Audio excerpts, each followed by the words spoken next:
Third speaker of the day will be Dr. Margaret Kenna. She's a professor of otolaryngology, head and neck surgery at Harvard University and Boston Children's Hospital. Dr. Kenna received her MD degree from Boston University School of Medicine.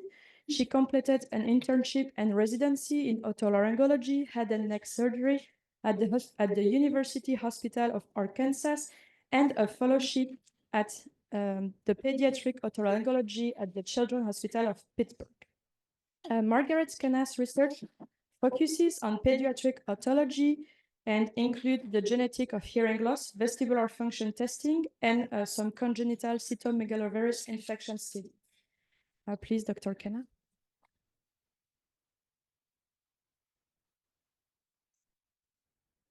Thank you very much. Can you hear me? Great. I feel very humbled to be in this group of highly educated and really smart people. I'm a ear, nose, and throat surgeon by training, and those of you who know surgeons know we're very concrete thinkers.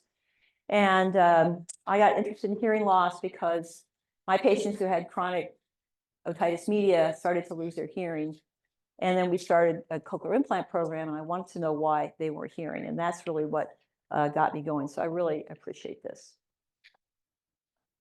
So as everybody in this room knows, hearing loss is the most common congenital sensory impairment. And so 1 or 2 or 3 out of every child born here and everywhere else has a permanent degree of hearing loss. And sometimes it's congenital, I mean, something that happened before they were born, and sometimes it's later acquired. And really, I'm going to talk today about things that happen before the children are born.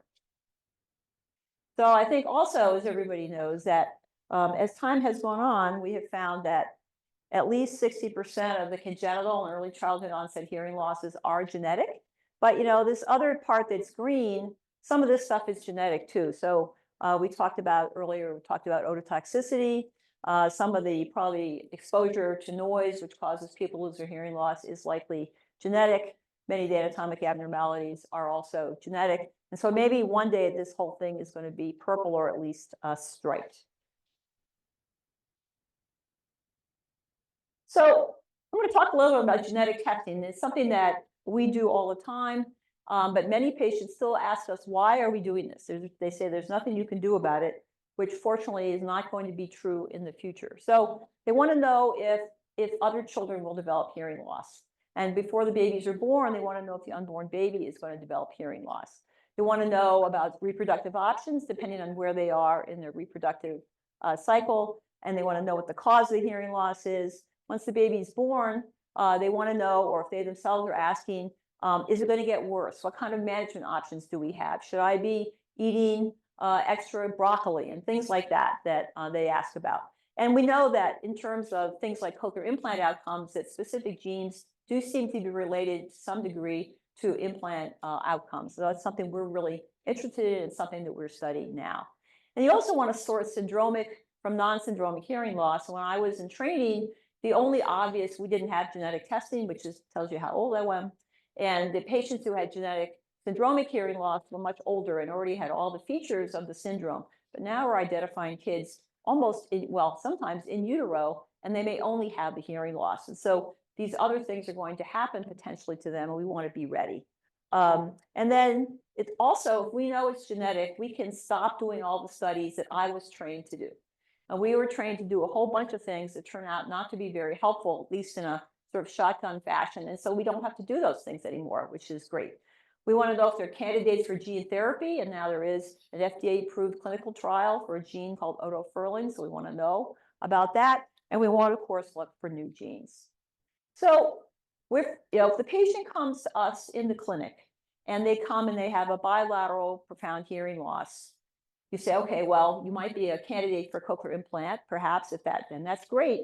But then you want to know, why do they have this hearing loss? What is the genetic cause of the hearing loss? And these are 3 audiograms from 3 of my patients. They all have a bilateral profound hearing loss. They all went on to have cochlear implants, but they have completely different causes for their hearing. So this top right is GGB2, connexin 26. They actually had a sibling with the exact same genotype and the exact same phenotype. And we know that this patient isn't going to have anything else go on, just they're going to have the hearing loss only.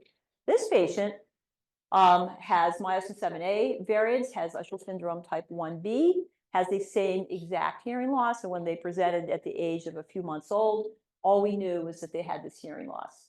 And then finally, this patient down here has Jervell and Lang-Nielsen long QT syndrome. They also got a cochlear implant, but you need to know that they have long QT because they may have life-threatening cardiac arrhythmias, and obviously sometimes sudden death is the first and obviously only symptom. We'd like to avoid that.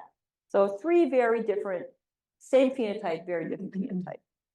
This is the opposite of this. This is a patient, these are three patients who all have the same gene, GJB2, biallelic mutations, but they have three completely separate phenotypes.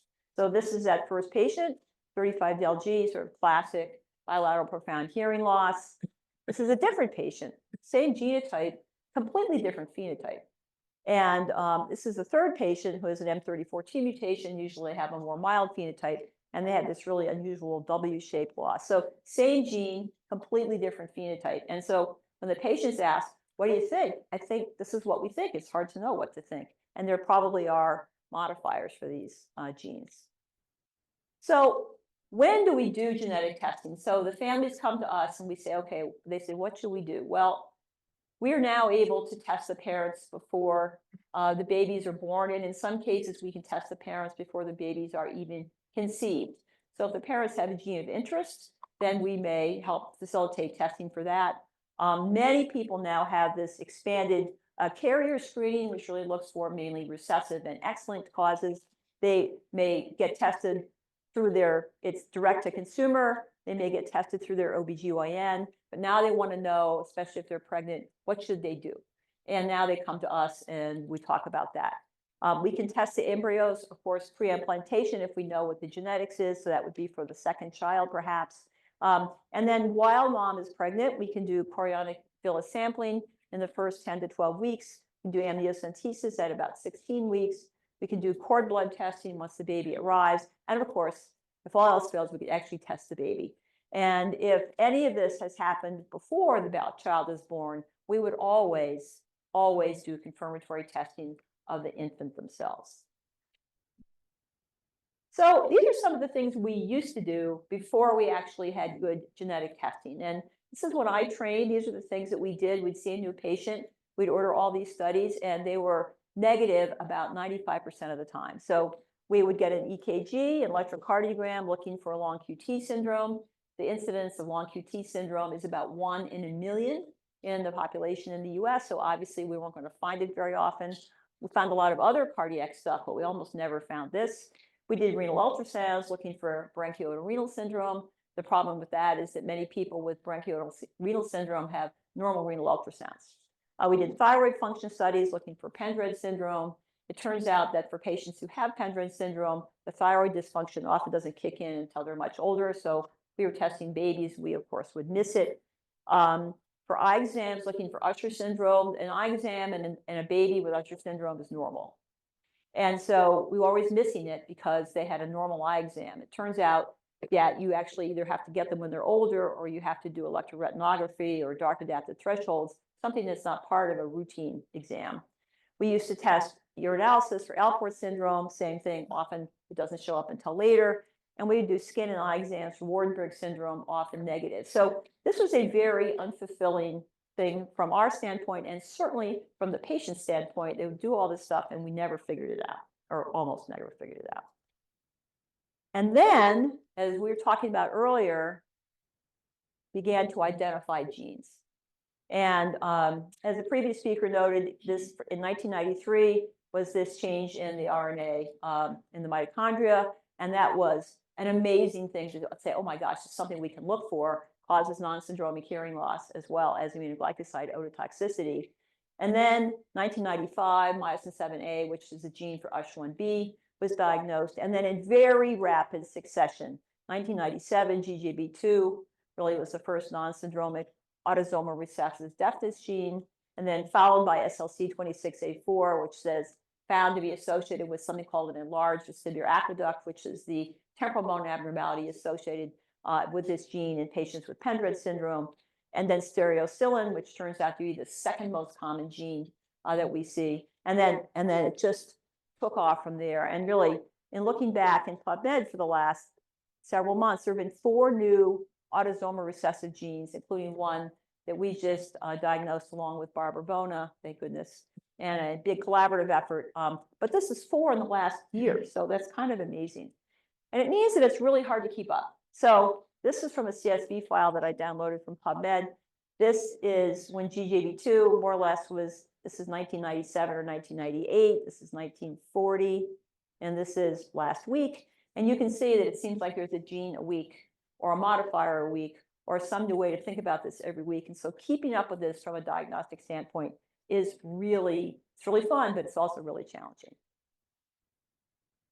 But what I think also helped from our standpoint, the ear, nose, and throat world, and to some degree the audiology world, was to know that we could stop doing all of those tests that I just talked about, because John Ogolay's group published really recently, in 2011, that there were 3 things you could do to figure out the hearing loss, and that's what you should do. You could test for congenital cytomegalovirus, you could test for Connexin 26, GJB2, and then you could do you could do some imaging. And that actually is how this really took off. It turned out this really worked, and all that other stuff. It's not to say you should never do it, but you should do it in a much more targeted fashion. So from a diagnostic standpoint, things really took off on the clinical side. So now we know, as of this week, there are lots of genes for genetic hearing loss. This is from Richard Smith's hereditary hearing loss homepage, which thankfully for all of us who give talks is updated all the time. And there are a lot of recessive genes, dominant genes, but there's some other things. There are 5 auditory neuropathy genes, which is relatively recent. There are a couple of X-linked and Y-linked genes. And of course, some cause autosomal dominant and autosomal recessive hearing loss. Some are mitochondrial. And so it's really good to have all this information really in one place for many people. So a few years ago, we were offered the opportunity through the hospital, they formed something called the Children's Hospital Rare Disease Cohort Study. And it was philanthropic support actually from the board of directors and some other sources at Children's.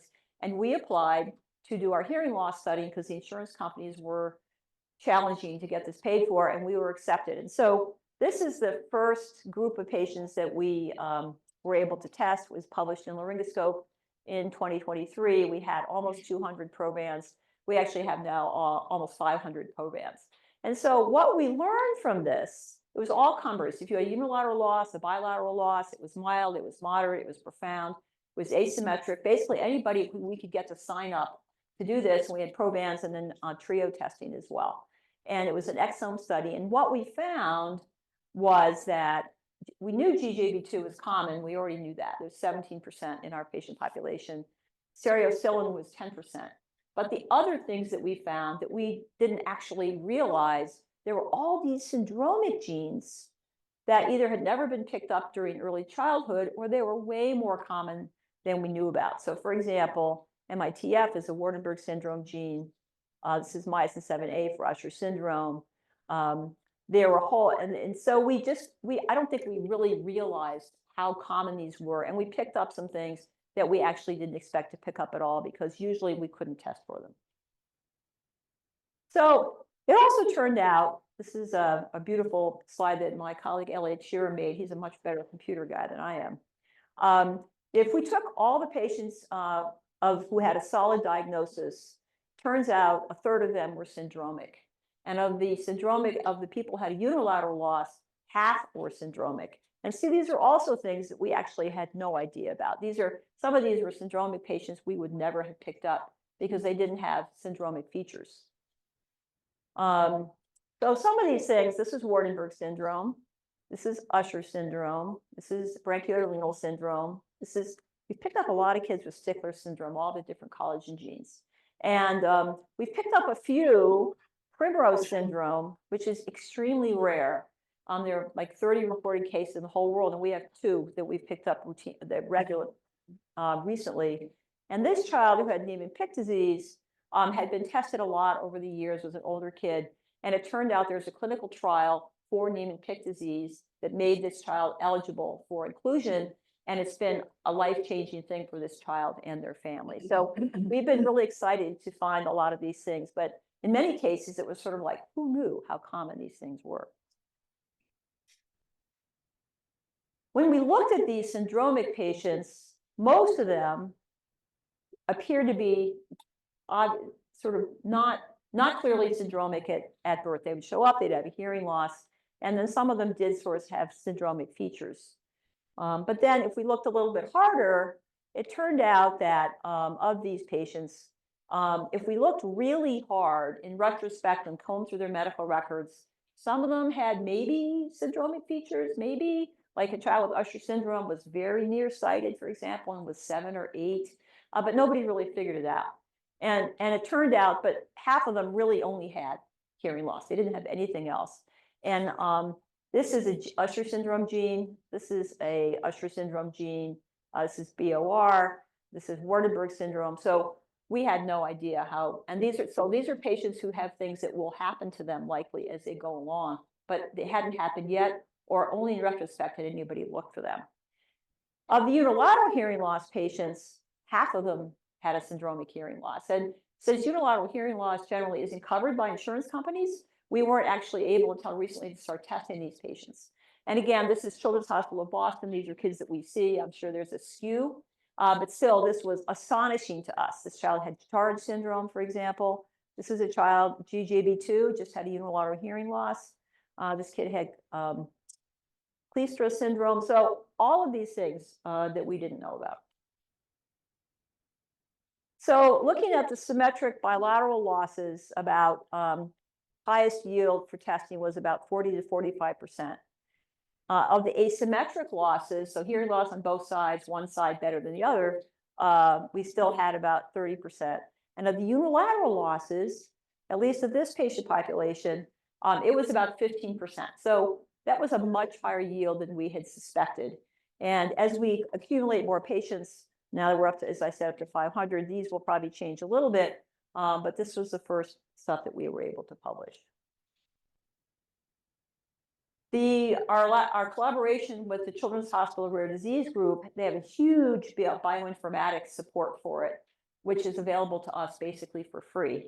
And so we've been able to expand our copy number variation assessment from the 16 genes that Elliot Shear and his group in Iowa looked at. We looked at 29 genes, and it turns out about we looked at our 150 genes that we looked at, 29 of them actually had copy number variations that explained the second allele, for example.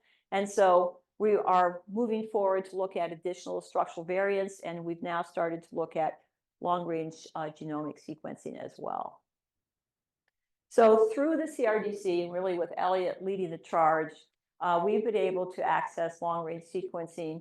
These are PacBio results, but we also now have a new collaboration with Illumina. And what we did was we took 19 of the patients that had gone through Bagel exome study that we hadn't found anything. We ran it through a genome study that Elliot runs. And when we hadn't found anything there, we then took the genome and did long-range sequencing. Of the first 19 samples, we had 4 of these yielded diagnostic results for the patients. So stereocylin, we found 2 stereocylins. Stereocylin has a large pseudogene, and so it's harder to test. And a lot of people haven't initially been tested for it. So with a long read, we were able to find the second sequence.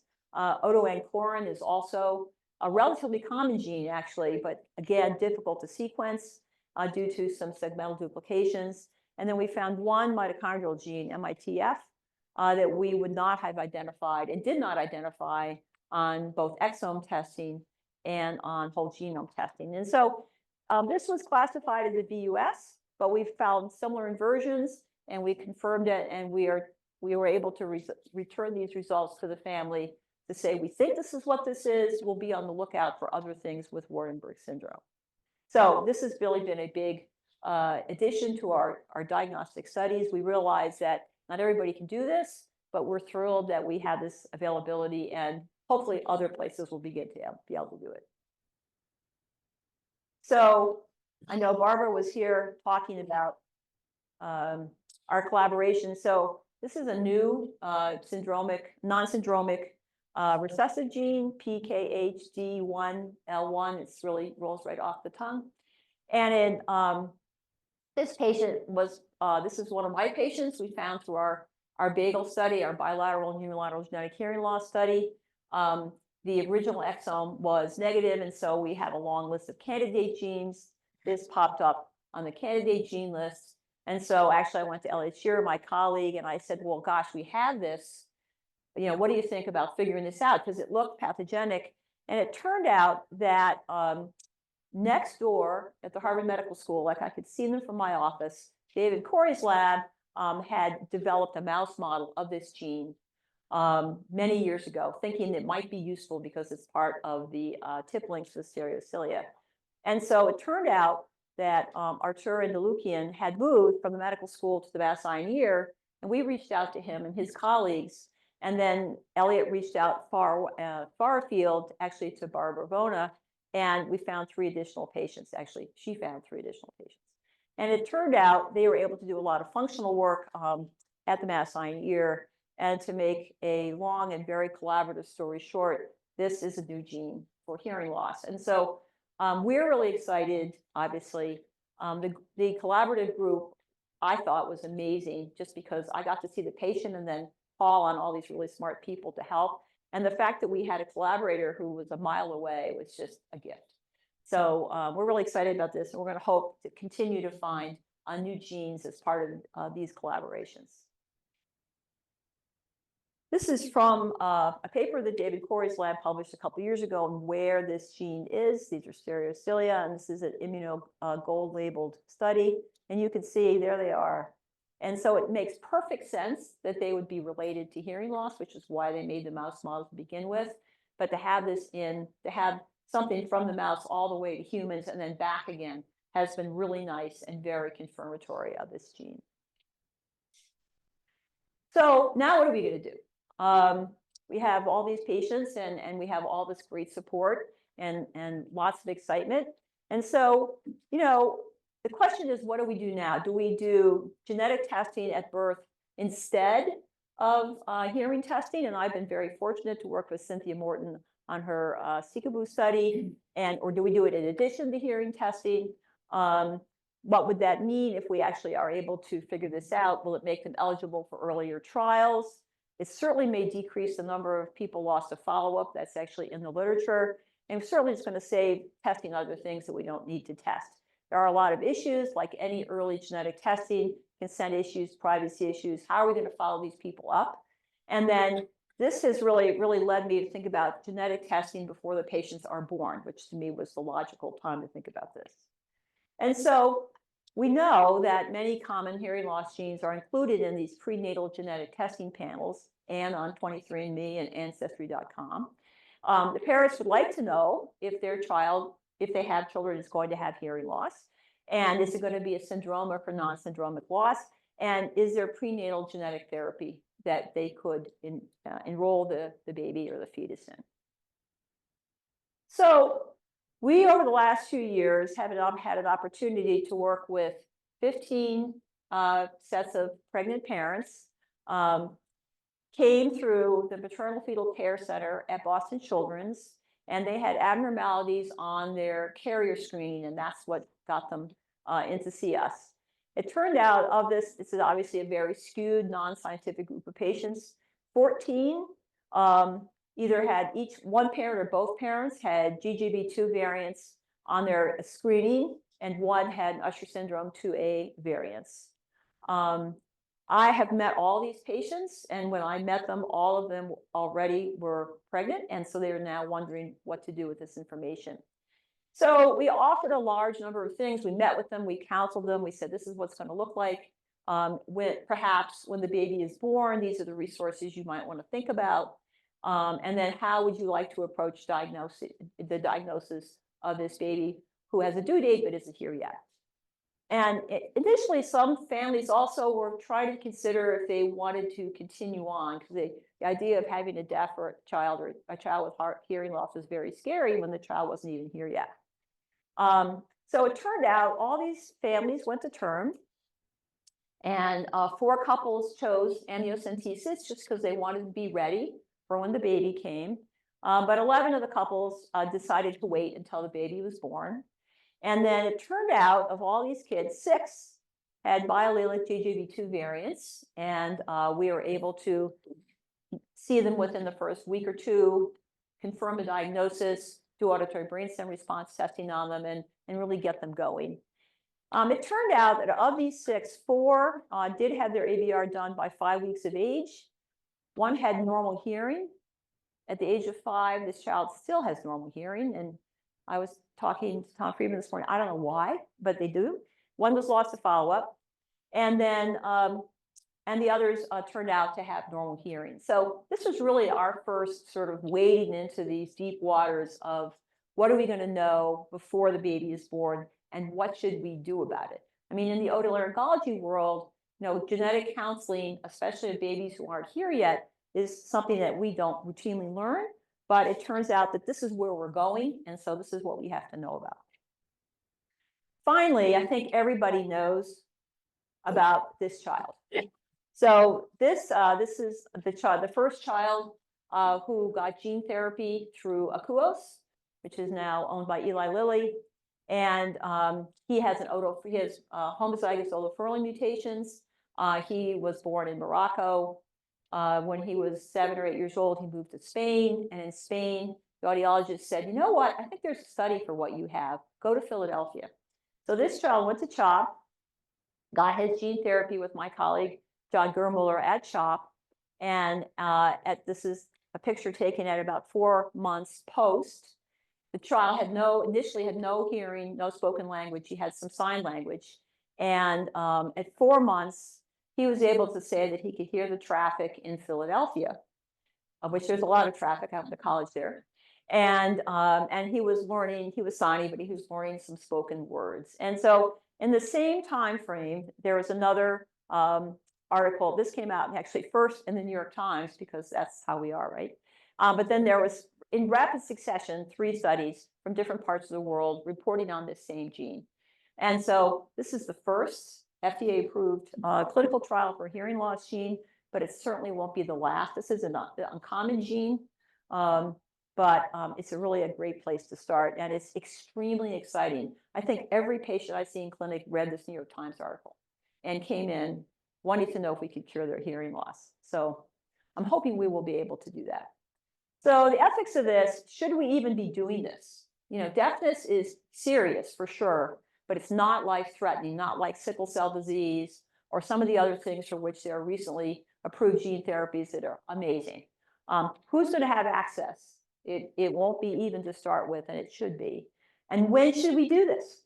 When the parents call us up and they say, we're pregnant, we want to know if we can do this in utero, in the delivery room, in the clinic, like when, if we do this, when should we do this?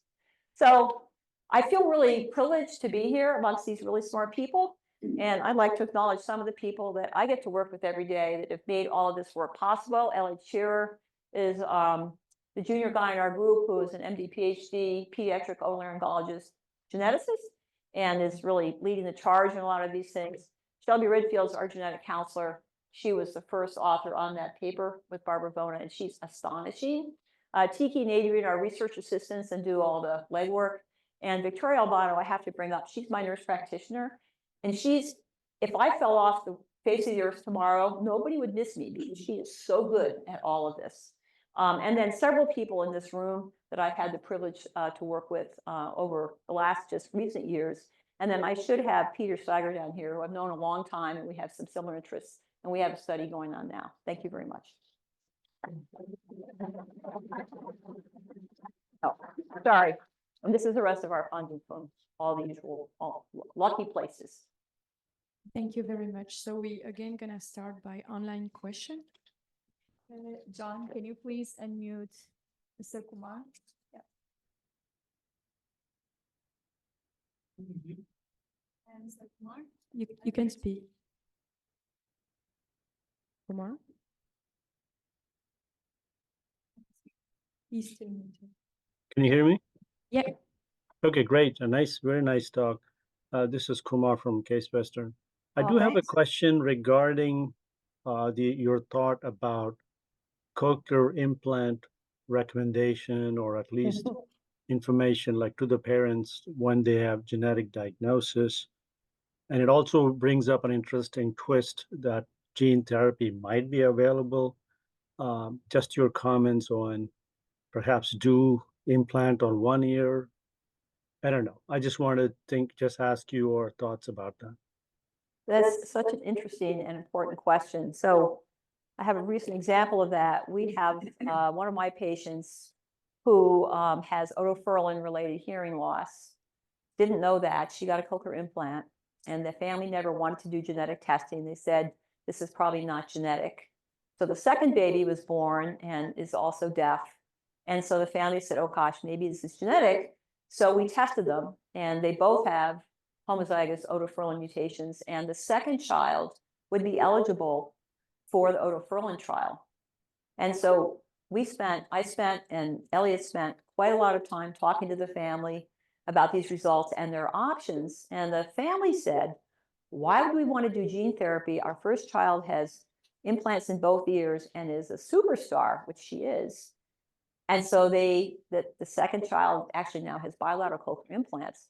I think, however, if the child was older, the family was wanting to sort of save an ear. We talk a lot about saving an ear for gene therapy. You might implant one ear and then sort of wait for the therapy in the other ear. But I think you're asking a really great question. The other thing that people ask is, if we do an implant and then something comes along later, will it mean that there has been enough damage to the cochlea that whatever gene therapy you get in there is not, the cells that you need to fix are no longer there? And the answer to that is, I actually don't know.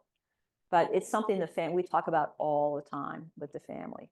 And so it's an excellent and really ethically challenging question. Thank you. Thank you. I wish I knew the answer, right? All right. There is any question in the room? So we have 2 microphones that can move.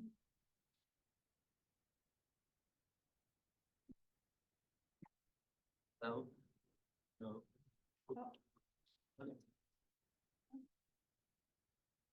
Hello. Can you speak loudly? Can you hear me? Yes. I think that's good. So I know you must have done this. The parental history you might have already taken for this. Have you come across any of these genes that has been gifted from the parents? Inherited from the parents? So, I mean, we certainly see a large, children. So yes, the answer is yes. We certainly see parents who have hearing loss, and then we test the child. And we do the same thing because our testing involves both recessive and dominant genes, just the way we've got the testing outlined. Very often the parents think the child couldn't possibly have the same reason as they have for the hearing loss, which is, and of course, sometimes they're right, but sometimes it's the same gene. Sometimes we can see it like, it's just turned off. That's right. Weird. Sometimes we can see it running 3 or 4 generations. So we always take a family history, always. And we see a large number of families at Children's from the Middle East, where consanguineous families are more common. And so we see a lot of hearing loss genes in those families. And but yes, we always test for everything we can think of. We even look at mitochondrial genes as well. So follow-up is then, if you see the maximum population of the parental inherited genes, genetically related diseases, is there a way where parents can be treated before having the baby? Yes. So if we know what the gene is, and we know the parent is carrying it, we actually spend a lot of time talking about pre-implantation genetics and the options, the reproductive options that go along with that.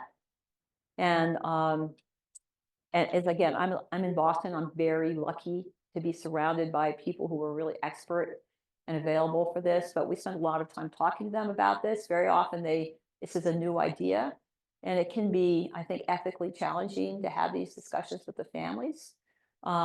But people are really interested in learning about it, and they're interested in learning before they have the next child, and then they decide, and they make all these different decisions for what works for them. Thanks. Yeah. Charles. Yeah. It might be a hard question to answer, but can you say something about the scope and causes of sorts of diseases that will be addressable with genetic replacement therapy, with AAV, with other vehicles? Will that extend to autosomal dominant conditions? What's the outlook there? That's a really great question. So I think, for example, something our group is working on is Usher syndrome, for example, where we identify the hearing loss when the kids are born. We have good options for that. We have good hearing aids, obviously cochlear implants. We have quite a lot to offer them. We have nothing to offer them when they're going to lose their vision. And I think it's probably the hardest diagnosis I routinely have to give somebody. But I think the gene therapy there is extremely hopeful. And there are lots of people. There are lots of people. Yeah, there we go. There are lots of people working on, actually Usher syndrome type 2A is a big focus in our laboratory. And so that would pertain obviously to the vision impairment. And in fact, if it only worked for the, I'll just keep shouting. I have a very loud voice. I'm the oldest of 6 children. And so I think that would be an example of that. Kids with Alport syndrome, for example, who are going to go on to need kidney transplants, perhaps. So I think from the syndromic side, for sure, I think we're all these other things, people with long QT syndrome. On the dominant side, obviously, if it's dominant and syndromic, that's the same thing.